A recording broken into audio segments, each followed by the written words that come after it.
एका छोट्याशा गावात रोहन नावाचा एक मुलगा राहत होता. त्याचं घर मातीचं होतं. वडील मजुरी करायचे आणि आई लोकांच्या घरी काम करायची. 2 वेळचं जेवण मिळवणंही कधी कधी कठीण व्हायचं. पण रोहनच्या डोळ्यात एक मोठं स्वप्न होतं. आयुष्यात काहीतरी मोठं बनायचं. दररोज तो फाटकी बॅग घेऊन शाळेत जायचा. काही मुलं त्याच्या जुन्या कपड्यांवरून आणि गरिबीवरून त्याची चेष्टा करायची. अरे, तुझ्यासारख्या गरीब मुलाकडून काहीच होणार नाही. हे शब्द रोहनच्या मनाला लागायचे, पण तो शांत राहायचा. एक दिवस शाळेतून घरी येताना त्याने आईला उन्हात काम करताना पाहिलं. तिच्या चेहऱ्यावर थकवा होता, पण मुलासाठी प्रेम आणि आशा होती. त्या क्षणी रोहनने मनाशी एक निर्धार केला. आज मी गरीब आहे, पण कायम गरीब राहणार नाही. माझ्या मेहनतीने माझ्या आईवडिलांचं आयुष्य बदलेन. याच निर्धाराने त्याच्या आयुष्याचा नवा प्रवास सुरू झाला. दुसऱ्या दिवशी रोहन नेहमीप्रमाणे शाळेतून घरी निघाला. त्याच्या मनात अजूनही लोकांच्या टोमण्यांचे शब्द घुमत होते. रस्त्यात तो एका जुन्या वडाच्या झाडाखाली बसला. डोळ्यात पाणी होतं. त्याला वाटत होतं की कदाचित लोक बरोबरच म्हणतात. तेवढ्यात एक वृद्ध गृहस्थ त्याच्याजवळ आले. त्यांनी रोहनच्या चेहऱ्याकडे पाहिलं आणि हसत विचारलं, बाळा, एवढा उदास का आहेस? रोहनने मनातील सगळं दुःख त्यांच्यासमोर मांडलं. वृद्ध शांतपणे म्हणाले, लोकांचं कामच असतं, पण तुझं काम मेहनत करणं आहे. लक्षात ठेव, आज जे तुझ्यावर हसतात, उद्या तेच तुझ्यासाठी टाळ्या वाजवतील. हे शब्द रोहनच्या मनाला स्पर्शून गेले.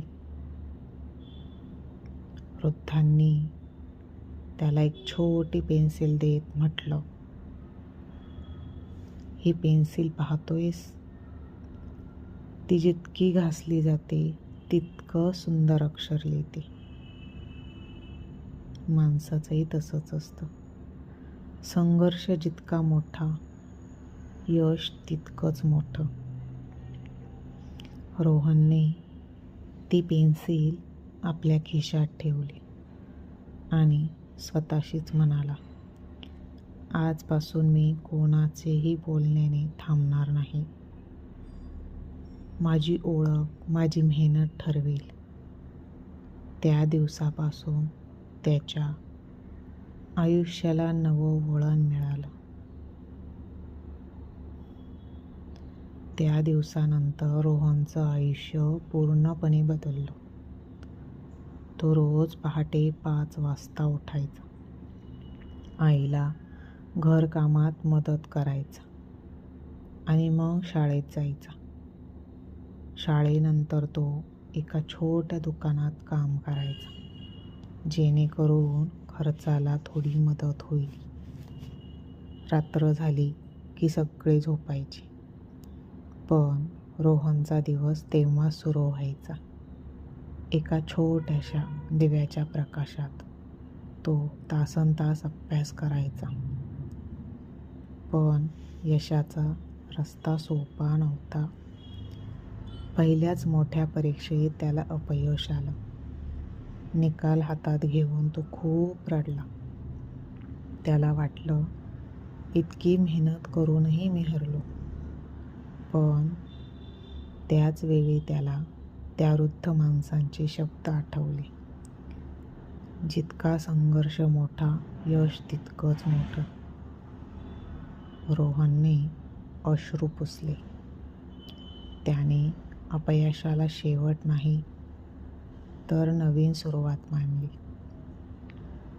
त्याने आपल्या चुका शोधल्या, अजून जास्त मेहनत केली आणि प्रत्येक दिवस स्वतःला कालपेक्षा चांगलं बनवण्याचा प्रयत्न केला. काही महिन्यांनी त्याच्यात खूप आत्मविश्वास आला. आता तो इतरांच्या टोमण्यांकडे लक्ष देत नव्हता. त्याचं लक्ष फक्त त्याच्या स्वप्नांवर होतं.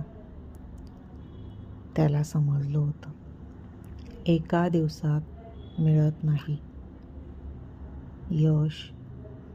रोज केलेली छोटी छोटी मेहनत एक दिवस मोठं यश बनते. आता रोहनच्या आयुष्यातली सर्वात मोठी परीक्षा जवळ आली होती.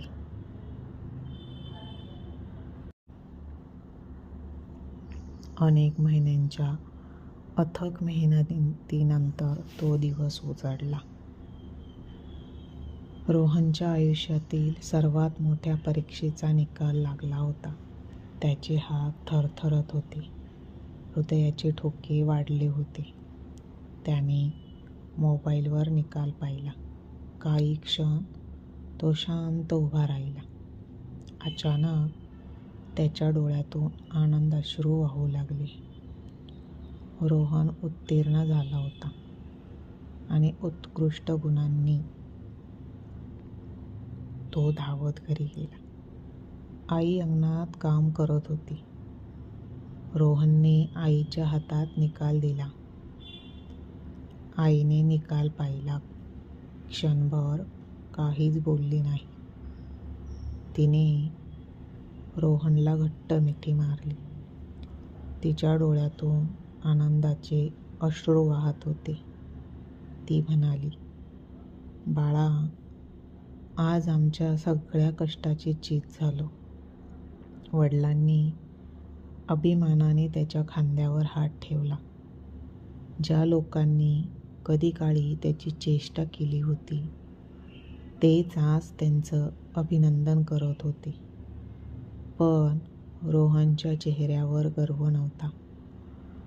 तो फक्त हसून म्हणाला, माझा विजय इतरांना हरवण्यात नाही, माझा विजय स्वतःला सिद्ध करण्यात आहे. त्या दिवशी रोहनला एक गोष्ट कायमची समजली. खरी स्वप्न पूर्ण होतात, पण त्यासाठी संयम, मेहनत आणि स्वतःवर विश्वास असणं गरजेचं असतं. आता त्याच्या आयुष्यात एक नवीन ध्येय होतं.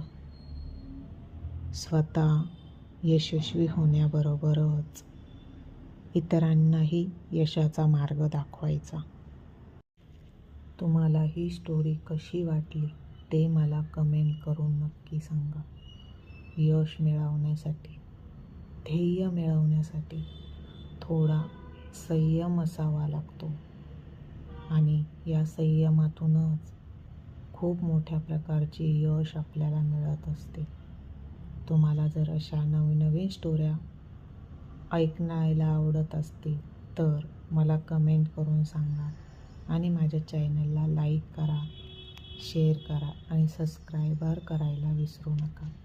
धन्यवाद.